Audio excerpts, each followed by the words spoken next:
والصلاۃ والسلام علی من لا نبی بعدہ اما بعد۔ اسلامی بھائیوں، عید الاضحیٰ کی آمد ہے۔ اس موقع پر مسلمان قربانی پیش کرتے ہیں اللہ کی رضا اس کی خوشنودی کے لیے۔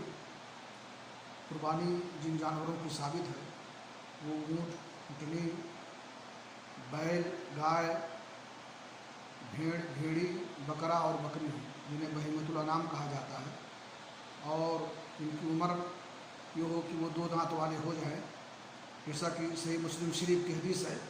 رسول اکرم صلی اللہ علیہ وسلم نے فرمایا لا تذبحوا الا مسنہ الا ان یعصر علیکم فتذبحوا جزع من الضان، کہ تم قربانی میں 2 دانت والے جانور کو قربانی کرو، اور اگر اس کا ملنا دشوار ہو یا اتنے پیسے نہ ہوں جن میں یہ خریدے جا سکے تو بھیڑ کی قربانی کرو جو تقریباً 1 سال کا ہو۔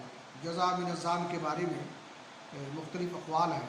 ایک تو یہ ہے کہ وہ 6 مہینے کا ہو، دوسرا قول یہ ہے کہ 7 مہینے کا ہو، 8 مہینے کا، 9 مہینے کا، لیکن صحیح بات یہ ہے کہ وہ بھیڑ کی عمر سال بھر کی ہو، اور بقیہ بکری اور دیگر جانور جو ہوں ان کا 2 دانت وار ہونا یہ ضروری ہے، اور اس کا لحاظ رکھنا چاہیے۔